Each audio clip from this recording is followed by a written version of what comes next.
proud citizen of Shelter Island. Thank you for coming this evening. It's a real pleasure to be here. I think it's really impossible to understand China's present, let alone its future, without grasping themes that have ricocheted through time from the distant past. Gifted with the good fortune of having studied Chinese history and philosophy, and first putting it to the test when living in Beijing during the early 1980s, this old horse will see the way forward. Please regard my remarks as a primer of experience which can be put to good use. This is no stroll down memory lane. When I was a student at Princeton, someone once quipped that anything after the Ming is journalism. I took that to heart, learning profound lessons of the ancients, which served me well as a sinologist in the world of today. The old horse knows the way. La ma shi tu. It's a 4-character expression, and that's sort of what I've become. Unknowingly. I'm not quite sure how it happened. So the saying goes, it's my pleasure to lift up corners of a red envelope that might offer insights. Considering the worldliness and kindness of the community and my comfort with you folks, I've taken pains to avoid the obvious, grasping the opportunity to think aloud in a creative fashion amongst neighbors and friends. This is sort of a topsy-turvy talk, because the punchline is going to come first, and it's actually an epiphany, and it's the most startling thing that I ever learned about China, and it's something that I've never stopped thinking about since I learned about it. Buckle up.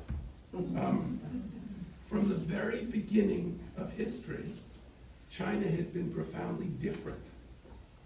Unlike other world conceptions of a beginning, China simply does not have one.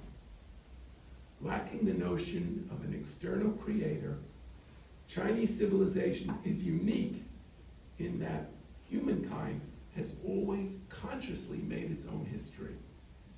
Such mundane responsibility for the unfurling of events through time goes a long way to inform us about the Chinese sense of law. Many frustrated foreigners trying to make commercial headway in China have mistaken disorientation for defiance on the faces of their Chinese interlocutors. Consider the sources of Western law, whether it was the Code of Hammurabi or the Mosaic Law. Each was bestowed either by the gods or God, empowering pronouncements with clout, commanding awe amongst the populace. By contrast, the Chinese worldview has been shaped simply by those within it, absent the notion of a meddling deity. Thus, there is no divine muscle behind statutes, thereby calling their validity into question, since chapter and verse are simply the busy work of human beings. Rather, it is more about knowing the rules than abiding by the law. I've sort of likened this to the handshake, which is neither taught nor learned, but a gesture that enables the gears of society to turn.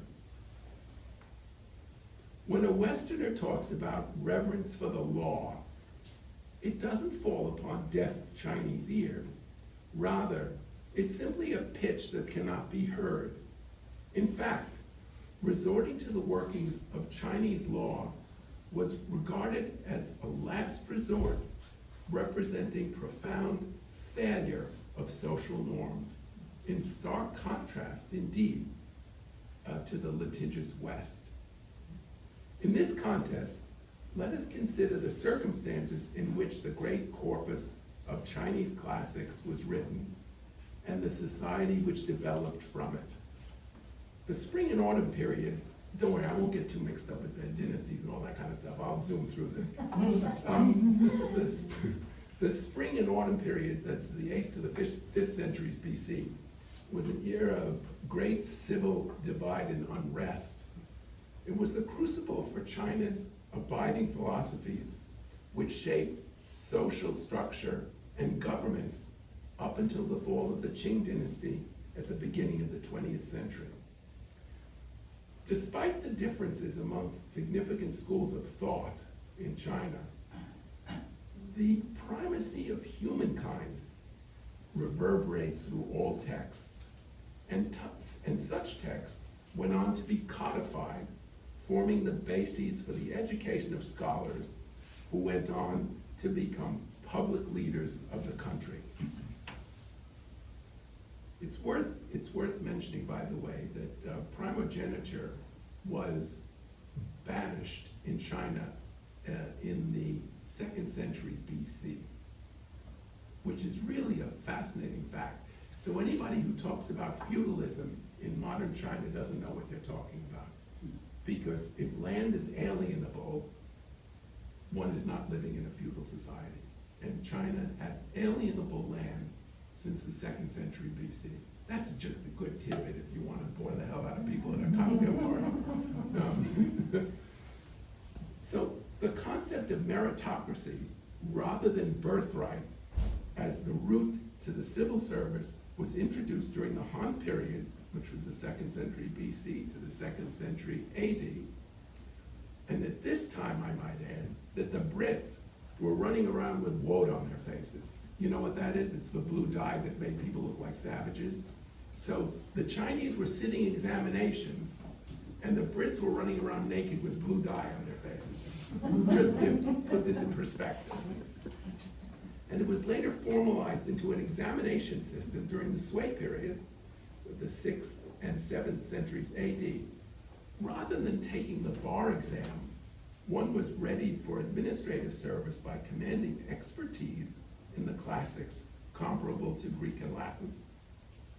Considering the wide peripheral vision of Chinese philosophy, here's another good one.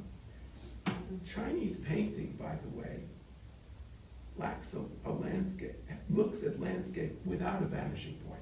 Chinese painting does not have a vanishing point. So that's just fun to think about. I think it's a wild thing. The bean counting observer can readily miss the gestalt of the picture. Taking in the full frame delivers the message. Consider the following 4 situations as glimpses into the practicalities and pleasures of making things work in China. This is scenario 1. And it really talks about, I'd like to talk about the value of relationships in China. It is no wonder that relationships amongst individuals in China are paramount. After all, that's all there is. In 1983, during pioneering days in Beijing, I was an early caller on the Bank of China in Nanjing after planting the very first seeds of Manny-Hanny's relationship. Most of you, does everybody know that? So there's nobody under 90 here. Manny-Hanny's relationship with local bankers in blue mouse suits and black cloth shoes at a most formal luncheon. I was fobbed off on a tentative English speaker who was to serve as my guide. Much to his relief, our conversation quickly devolved into Mandarin. He then announced that he would be taking me on a tour of the city, rattling off sites of little interest, such as a ball bearing factory, Sun Yat-sen's tomb, and the like. In a perfunctory fashion, he asked if there was anything I would like to see. To which I replied, the tomb of Ming Taizu, who was the founder of the Ming Dynasty, the epic of my doctoral dissertation, and the House of Pearl Buck. I had interviewed her for my senior thesis about missionaries in Nanjing in 1927. I sort of blithely tossed off. Having disarmed him with my unexpected request, I planted another seed that day of friendship. During our time together, he mentioned that he had studied English during the Cultural Revolution, by listening to the BBC on a transistor radio within a haystack to ensure his safety. As it happened, we were later both posted to London in 1985, where we would scour the town for worthy Chinese restaurants and then go to the movies. When his tour of duty at the Bank of China in London ended, he returned to Beijing on the steepest of professional trajectories. By the time of my return to Beijing 25 years after my first stint in China, my friend had become the Ben Bernanke of the nation. Motto. This was really something else. During the course of due diligence to obtain my visa to take up the chairmanship of JP Morgan's locally incorporated bank, I was obliged to divulge his name as a contact. Other than that, I never mentioned a word about our friendship. The gift of access was coin of the realm, to be used only with great care. That being said, our old friendship, I later realized, was known far and wide. On the day I was to introduce Jamie Dimon to the accomplished managing interpreter who'd done good, the occasion could not have been more formal. Finally swung open, we jumped up to our feet to demonstrate respect for this most senior of officials. Ignoring Jamie, my friend made a beeline for me, threw his arms around me, and said he couldn't wait to go out to supper. He said, confiding good restaurants are not a problem here in Beijing, he assured me. And to the movies like we had back in London. Aside from my bonus being settled at that moment, I suspect, that embrace ricocheted amongst Chinese officialdom, affording me the subtlest of privileges. Precisely because I chose never to avail myself of them, I was given a very wide berth. But it was not only that relationship would put me in good official stead. My insistence that the bank be headquartered in Beijing and not Shanghai delighted the local authorities. While all the competition had flocked to the lights of the Bund in Shanghai, we were the very first in the capital and thus rewarded with lucrative municipal tax breaks. I knew that proximity to regulators in a centrally managed economy was paramount, that I could stroll right over to their headquarters without being a novelty on the scene, known even by the guards on the front door, was invaluable to the JP Morgan franchise in a most subtle fashion.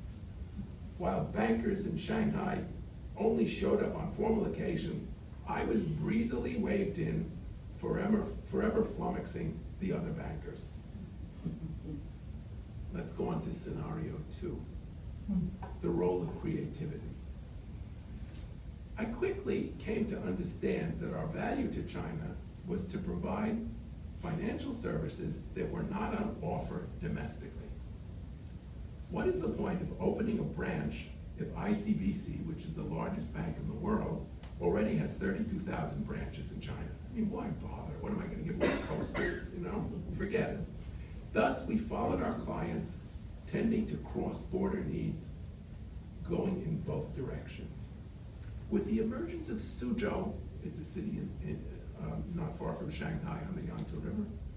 With the emergence of Suzhou as a tech hub, it was decided that we needed a presence in that city during its formative stage of development.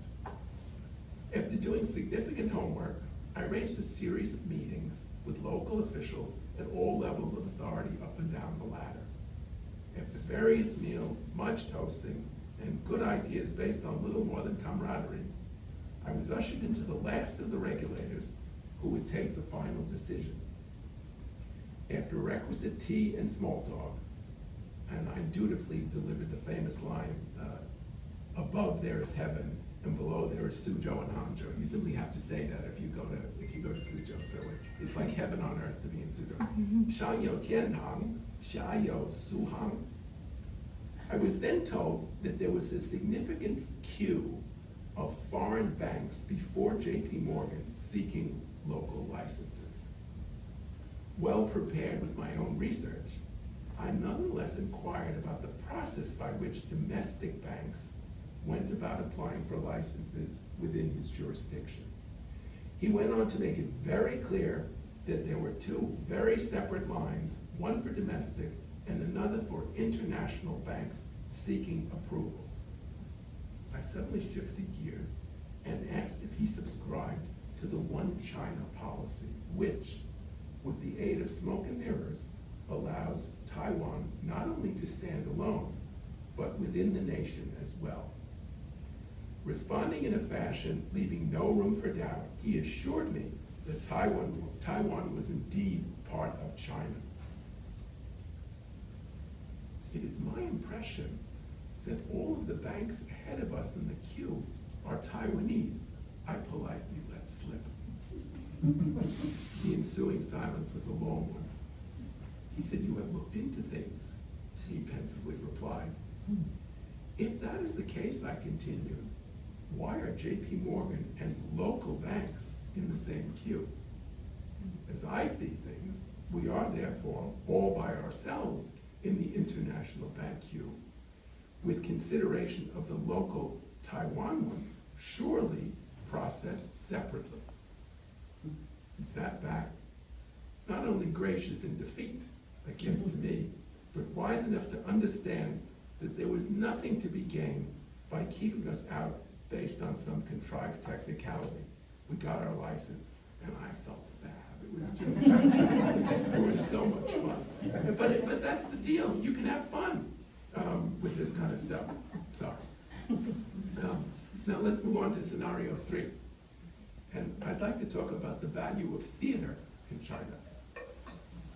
During the financial crisis of 2007 and 2008, it quickly became obvious that no American would be wagging a finger in the face of China after we had brought down the global economy.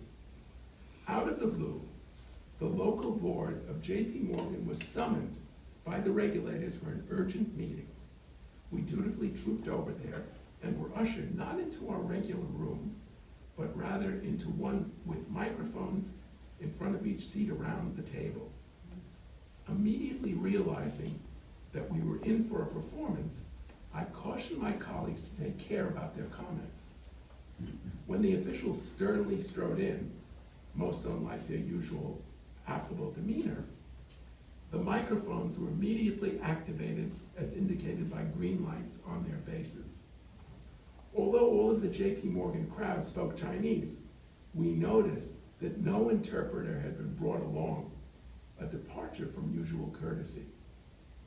We were then subjected to a political harangue about our shortcomings as an American institution, with feeble criticisms leveled demanding immediate action. Much relieved that there were no issues of substance highlighted, I dutifully assured the officials that all issues would be immediately addressed. With the meeting then coming to an end, a flunky apparatchik who had not been seated at the main table suddenly appeared at my side. I immediately stood up and he handed me a document in Chinese, barking at me, saying, "Qian zi, sign it." "No," I barked back and said, "Considering all the messages that had been delivered to us that day, how could you talk of governance and responsibility and in the very same breath demand that I sign a document sight unseen?" I asked that the document be sent over to my office where I could read it properly. He scared the shit out of me. I mean, I was really scared. But by the way, but I was very, whatever. Casing the room, I could not help but notice the subtle pleasure registering on the faces of those Chinese bankers known to me. They had no doubt long endured the likes of such party hacks through many political campaigns. We had all played our parts well in this requisite charade. As we started to file out of the room, my equal number took my arm and asked after my daughters. The fourth scenario, the value of figuring out what's possible. On the day of the Lehman Brothers failure in September 2008, JP Morgan's onshore bank lines were summarily canceled. Since we were a locally incorporated bank, our funding, the money that we had to use, had to come from domestic sources only. Thus, pleading to Jamie for a liquidity bailout would be of no avail. I immediately set up an arduous calling schedule on all of our lenders to discern the gravity of the situation. It swiftly became apparent to me, despite nothing in writing, that word had come down from on high to suspend the lines so there was no wiggle room on the part of the banks. And even if such a document had been promulgated, its existence would merely have marked the beginning of debate rather than resolution of a situation. This is a really interesting thing that I learned in China. A lot of people, they want a piece of paper. The foreigners want a piece of paper. So a piece of paper comes out and everybody's busy reading it. What they didn't understand is the piece of paper begins the process of negotiation. It doesn't end it. So it takes a while to figure that out. So I never paid much attention to pieces of paper anyway. So we didn't even have a piece of paper for this. So we were really flying blind. I could not help but marvel at the irony that the very regulator charged with our well-being was now complicit in an existential threat to our future. Once back in the office, there was little comfort in mulling over the one bright spot of the day. The Bank of China, which had managed to survive the Cultural Revolution, was standing by us with a token facility. In the midst of all this turmoil, I was being called upon by Jamie's office to begin preparing for the annual J.P. Morgan International Advisory Council to be held in China. Usually a pleasurable undertaking, but which at this moment was nothing more than an annoying distraction from the end of the world, basically. I don't want to, whatever. The idea that I simply couldn't be bothered with the likes of George Shultz, Henry Kissinger, and Lee Kuan Yew, though they had always been fascinating and delightful gentlemen, illustrated the nature of my distress. On the email from Jamie's office asking for my help, I was specifically charged with enlisting the head of the Chinese Sovereign Wealth Fund, who was a member of our advisory council, in the upcoming event and sorting out his availability and level of participation. Suddenly, though, right before me, his name seemed to start flashing as though a neon sign. This was a man I had long known as one of the first Chinese sent abroad to study law in America after the Cultural Revolution, well before he had soared to become the current head of the Sovereign Wealth Fund and a member of our rarefied council as well. Since he was forever banging on about our relationships in the context of meaningful Chinese commercial collegiality, I decided to consult him about my bind. Calling him on his private line, I asked to see him immediately. He knew that my direct call indicated a serious situation, and he told me to come right over. His aide would be awaiting me in the lobby. Once upstairs, urgency, of course, was put on hold, with tea served and family news shared. "It's good to see you," he said, "though I am not surprised by your visit," he volunteered. By the time I had left the office, I basically had bags of money because he bailed us out. J.P. Morgan would have the wherewithal to fund our loan book again, and Jamie, no doubt, would be pleasantly surprised to learn that an emergency had been averted. As for me, I just about did a jig in the parking lot. And this is a serious matter. As the sole legal signatory for the bank in China, I had managed to stay out of the slammer. It was very scary, actually. At a reception not long thereafter, I bumped into Ben Bernanke, who mischievously congratulated me on the robust nature of my friendship with the head of the Sovereign Wealth Fund. So all the boys knew what was going on, but I did too. So all of these stories are charming and interesting, but there's also something that is very difficult about China. And I don't want to pretend that China is not a serious and difficult country in which to operate in and with which to deal. And I think it's better that we get this out on the table and understand the deal. this little section I'd like to call Beneath the Chandelier. Perry Link, who was a very well-known sinologist of great repute, coined the metaphor of the anaconda in the chandelier to describe self-censorship among Chinese journalists.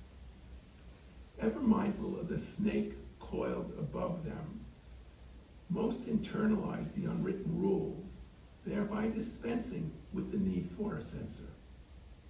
Extrapolating from this imagery, one can also make use of it in describing the body politic since the ascension of Deng Xiaoping. Subscribing both to socialism with a Chinese face and getting rich is glorious, he also made it abundantly clear and witnessed the ordering of the Tiananmen massacre, which he did, that political matters can indeed be well coiled above the populace. Staying far below the chandelier brings its own freedoms. It is worth remembering that Deng became paramount leader of China in 1978. The Chinese economy at that time was the size of Italy's. Whatever one's feelings about the Chinese regime, that the government has lifted approximately 750 million people out of poverty since 1978 is simply breathtaking. I would maintain, though, that the era of Xi Jinping has even managed to change the dimension of the room in which the chandelier hangs. He readily grasped that wealth creep had created a threat in itself to his own leadership by having taken Deng at his word, getting rich is glorious. In the guise of an anti-corruption campaign, Xi Jinping went about purging the rich in high places, many rivals amongst them, even managing to garner the admiration of the people. He could always say, look, you're distressed about corruption, so I'm going after corrupt officials. It was a very clever and ferocious thing that he did. Basically, he bumped off all of his opponents. That's okay. So this anaconda had not only taken out his opponents, but got a round of applause for his efforts as well. The rules were being rewritten. Unbridled wealth is no longer separable from politics. The very ceiling of the room, and not only the chandelier, has been lowered.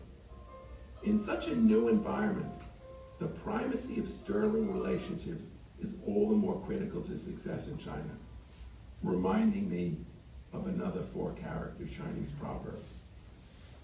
It takes more than four characters to say this in English, but bear with me.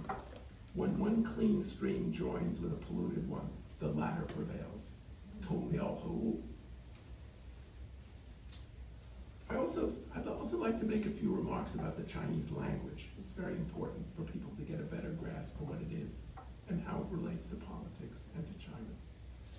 These four-character proverbs that I've been using, they really speak volumes, hiding as much as an iceberg does below the surface of the water.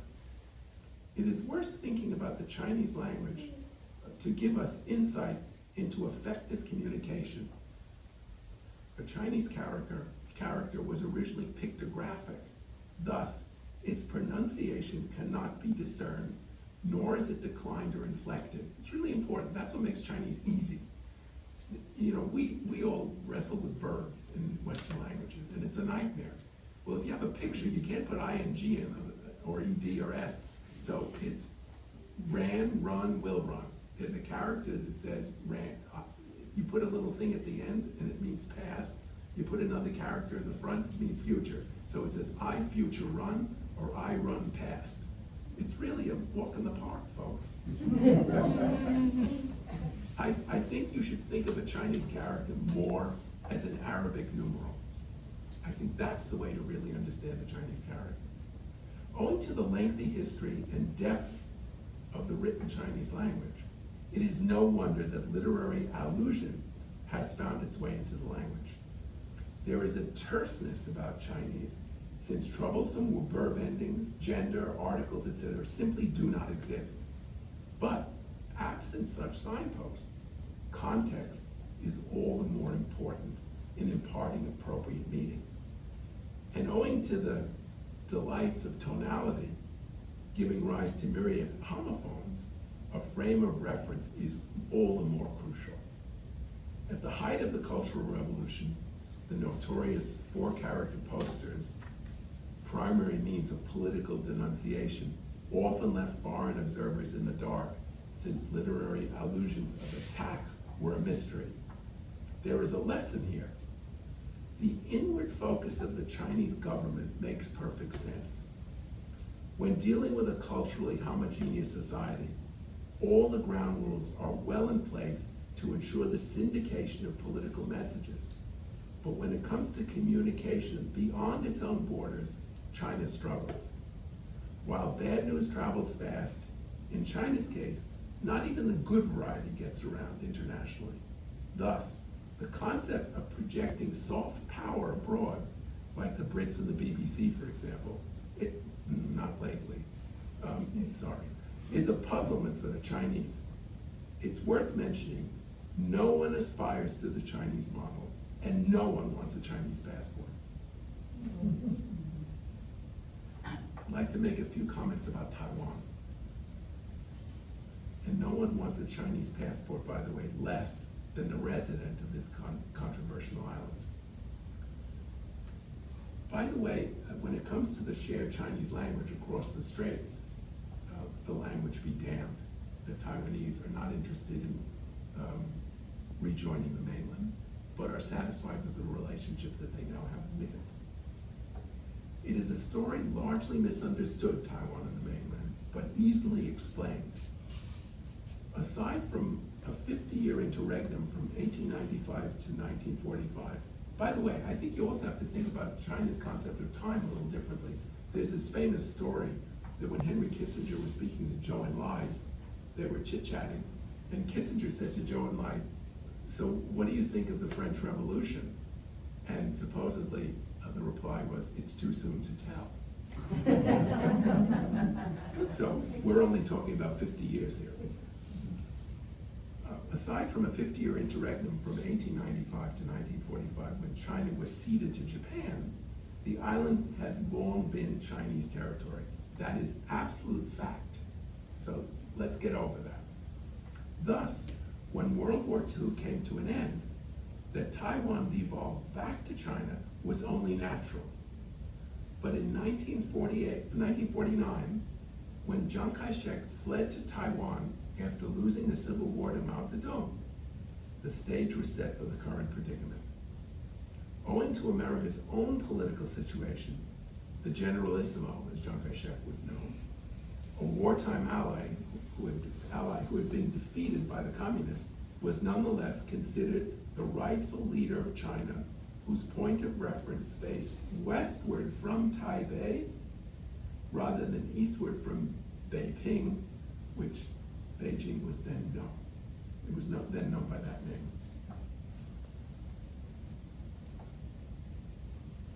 It was not until 1971 when the Republic of China, that's Taiwan, the ROC, the Republic of China, as Taiwan is known, lost its seat in the United Nations to the People's Republic of China, that's the mainland. And that's when Taiwan got kicked out of the UN and China came in. But this is a brilliant stroke. But in the 1972 Shanghai Communique, issued during President Nixon's trip to China, the One China policy was promulgated. With adroit diplomacy, or maybe a sleight of hand, the way forward was established for the ironic coexistence of two Chinas. Just as Deng Xiaoping had made almost everything possible on the mainland, so it now was on both sides of the Taiwan Strait, unless the mere whisper of Taiwanese independence would ever be heard. But now, with these two words becoming audible, I would maintain that there is no more dangerous flashpoint in the world. The Chinese mean business, and the citizens of China are at their peril if they doubt the danger. That the United States has a mutual defense treaty with Taiwan only complicates the situation. One need only witness the fate of Hong Kong when one country, two systems was no longer acceptable to China.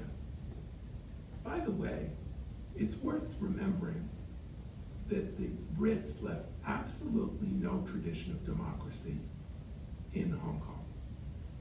Democracy was never introduced into Hong Kong by the Brits. So I wouldn't get too misty about British pronouncements about the structures of government that they left behind. There was no democracy when they left. Life was different, whatever. But if the Brits didn't know Hong Kong democracy, I would hardly expect Beijing to.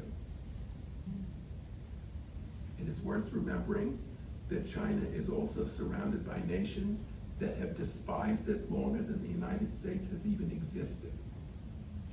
We must make every effort to make Taiwan's integrity under the One China rules and enhance our relationships in Asia to ward off an updated version of the Monroe Doctrine renamed after President Xi Jinping.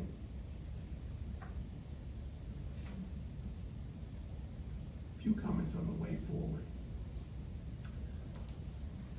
When I was in Beijing in 2008 or whatever it was, the phone rang at my desk in Beijing one day. It was my friend the regulator asking for help. I responded by quoting Chairman Mao, "Wei Renmin Fu Wu, serve the people." I said, "I'm at your disposal," eliciting a hearty laugh on the other end of the line. I was invited over for a chat. When I arrived, it was only the two of us in yet another cabinet conference room once the tea lady had left. He confided that he had been charged with a puzzling task, the creation of a union within the banking industry. Feeling like a character myself in a Marx Brothers movie, I could not control myself. In English and Chinese, I let fly, "Do you mean to tell me that commie bastards are seeking out running dogs of capitalism for advice about unions?"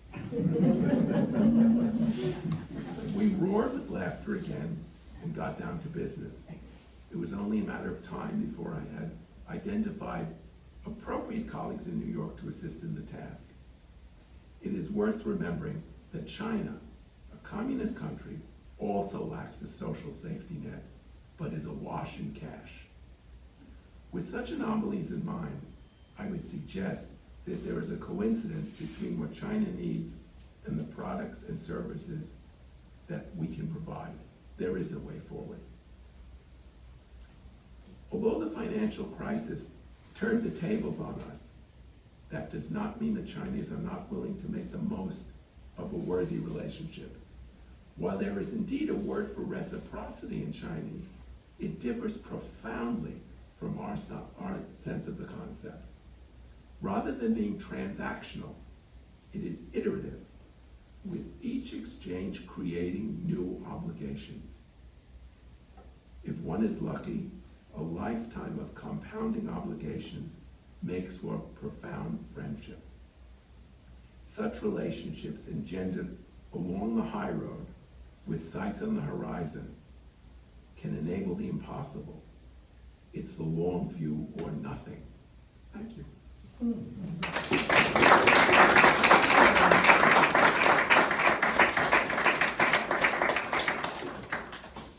Questions? Any questions? Sure. Is there a significant philosophical difference between the Chinese and the Taiwanese in terms of the way that they think of themselves or feel that they have to react with the world? Well, it's interesting. It's worth mentioning that, for example, there are 1 million Taiwanese who live in Shanghai, and there are direct flights that go back and forth. So on this one level, there's no difference. But on this political level, there's a profound difference because of this notion of Chinese territory, and just like Macau and Hong Kong. But it's how you work out these differences.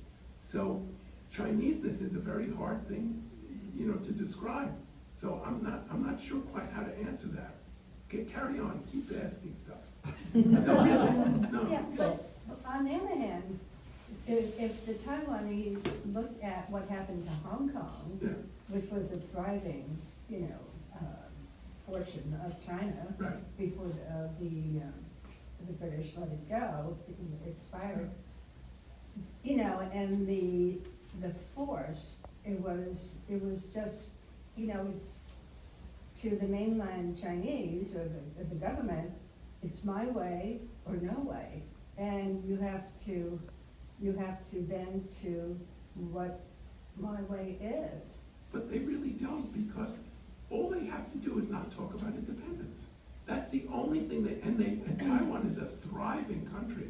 I was a student there, I've been there, it's a wonderful place, I don't know if you've gone. But why people have to bang on and insist upon independence? That will bring the Well, house why down. not? Well, because they're living an Yeah, independent. but you have generations growing up. No, with but they're that living an feeling. independent life. They have passports, they go wherever they want, they go to American universities, they go to Europe. What's dependent about that? Maybe they're afraid that will come to a halt. Well, if they keep banging on about independence, it will. They have their own fate in their hands, I believe. It's like the American colonists who were banging on about, you know, independence from England. And, you know, it was a situation that, you know, it was not going to be resolved. Well- As it turns out, of course, but, you know. Sadly, I know more about China than America. Is it a generational divide, do you think? On the part of the Taiwanese, do you think there's a generational divide, as she says? I just think They're generations. they're really trying this on now. And you think, observing what happened in Hong Kong, they would not try it on now, because it's really dangerous now. And America, we have this treaty with Taiwan. I mean, I don't know about you, I don't want to get into a war with China. I really don't. So people simply have to behave now. It's sorry to reduce this to good manners, but people have to show restraint, because this thing that Kissinger and Zhou Enlai cooked up, this Shanghai communique, was really brilliant, and it's enabled both countries to thrive, you know, since 1972. So why rock the boat? I just asked because in Hong Kong, we saw the young people seemed to lead the protests. Absolutely, absolutely. And, you know, would the Brits have put up with that? I think not. Not the old days, anyway. So beyond Taiwan, which is clearly a kind of a sleeper but potential flashpoint, Yeah, there's been a lot of other things argued about with China, trade issues and so on. There's this inexorable kind of Chinese way of expanding its influence in the world and the way they do business around the world. The U.S., for the longest time, simply kind of fenced with it. And then finally, you know, the political pressures marshaled around a much more aggressive U.S. response on trade issues, on intellectual property protection, and the whole range of things. You had Trump out there as the first kind of bloody their nose. But there's a lot of political support in the U.S. People who don't agree on anything else arguably agree that a strong position on China, on trade issues at least, is in the U.S. interests. And now you've got Kissinger, who at 99 or whatever, saying, be careful about putting yourself into a perpetual kind of near war with China. So what's besides Taiwan, how should the U.S. be sort of managing all of these complex issues with such a rising well, power? first of all, to introduce tariffs was rubbish. Sorry, I just think it's absolute nonsense. In this day and age, to play that card, I think was a dreadful mistake. It's so retro and so inappropriate. I just don't understand, and it has caused many problems. It's, dare I say, it's old-fashioned and just way outdated. Secondly, I think we really have to think of China as a competitor and not as an enemy. I really think it's important. They have great stature in the world in terms of things that we regard, so we better pay attention to them. And I think the Chinese really don't like being treated second class, even though they're first class. You know, these aren't these little guys running around mousins anymore. And about intellectual property, that's a really interesting issue. I think it's a very interesting issue. The reason why intellectual property is an issue is because American corporations that wanted to do business there were willing to give away their intellectual property to get the deal. And that's how the whole thing started. So. But the premise of that is that they had to in order to gain that trade. Yeah, but it had to start. What did they do? First of all, what did China have to give to them in 1982? Nothing. And there's this, it's really an amazing thing. I would be in China and these captains of industry would come and they would become like children. You know, they didn't speak the language, they didn't know how to use chopsticks, they don't know what to do, and their wife wanted a rug, and all this kind of stuff, all this nonsense that was going on, and all this, and I became like a nanny for these guys, these tough guys, and they would do anything. And then they would come to me with a contract, and you know, this thick, and I would say, show me this one clause. And I'd say, well, what clause is that? And I'd say, I want to know if you can get the funds repatriated into dollars that you're earning in China in renminbi. And they'd say, it's not in there, because the Chinese really didn't want to do it. So, and then they tell me, I'm not worried, they're really lovely people. They'll do it. I said, well, why should they do it if it's not in the contract? No. I said, why do you think they want it not in the contract? Because they're not going to give you the money. So, you know, it's like Burns and Allen, you know, say goodnight, crazy. It was just, but a lot of this craziness went on. And I think the Chinese smell blood. They're really smart folks.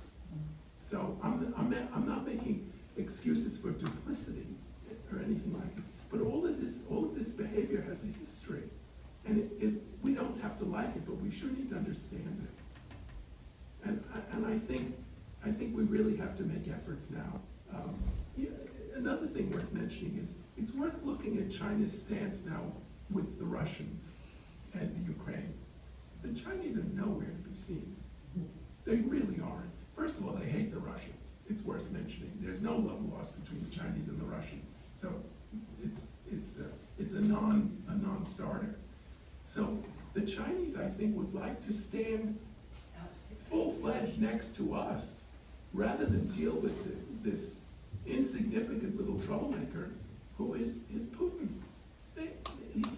He's like a gnat to them. So I think we should make the most of that. And now is the great time to, dare I introduce Yiddish into diplomacy, to schmooze the Chinese. Is that okay? Any other questions? Yeah. How did you feel about the human rights restrictions with the one child, one family? I mean, this is after the Cultural Revolution. Everybody, you know, came to be a little bit sane. And, you know, and they talk about the Uyghurs in the northwestern part Well, of China. these are separate issues, but I understand what you're I saying. mean, I mean, in terms of cultural and, say, public relations. Mhm. I mean, you say you have to get to know them, Yeah. but do I don't want to get to know someone particularly if I know that they're putting people in prison. When I say get to know them, I don't mean to go on vacation with them. No, I mean to of course not. understand them. No, of course not, but I mean, but as a nation, Yeah. they have a lot of blemishes, and it's. I don't disagree with you. It's pretty hard to By the get past. way, here's an interesting stat. If the one-child policy had never been introduced into China, the population would be exactly the same today.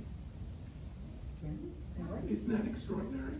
Because China became urbanized and people moved off the farms and they couldn't afford to have big families in cities. So the birth rate plummeted. And it's a very weird fact. I do not defend the one-child policy.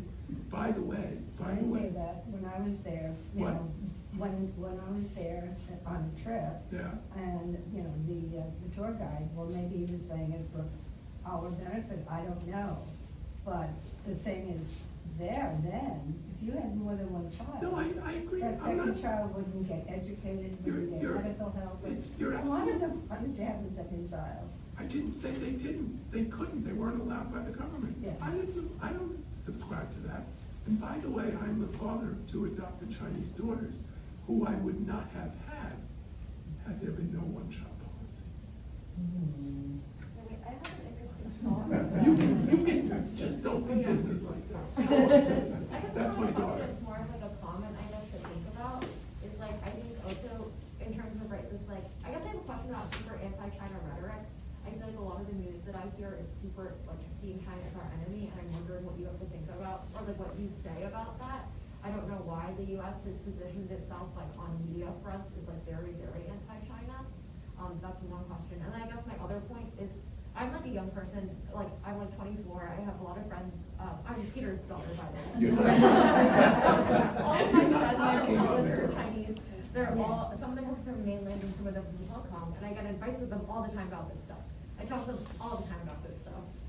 And it's very funny to hear their perspective, because I used to get advice with my best friend, John, he's from Hong Kong. He's from like a very wealthy Hong Kong family.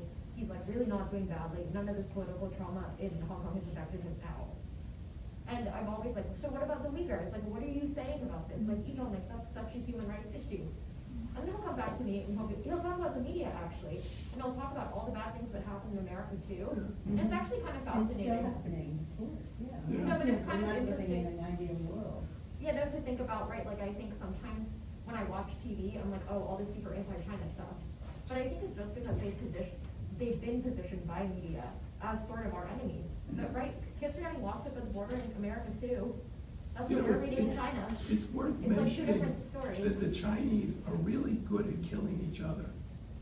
They really are. Most of the difficulties and the violence throughout Chinese history has been inwardly directed and not outwardly directed, which is something worth thinking about. And I do think all bellicose rhetoric now needs to be toned down. The one thing that's interesting about the Uyghurs is that the reason why it doesn't get much traction is because the Uyghurs are Muslims, and nobody wants to go to bat for the Muslims. And I think we have to deal with that. That's a real ugly, nasty fact. Well, the same is happening in Ukraine, I mean, it doesn't have to be. I know it's killing you that I don't disagree with you. Any other I just like questions? some, lively discussion. This has been really good. Thank you, guys. I've learned a lot tonight.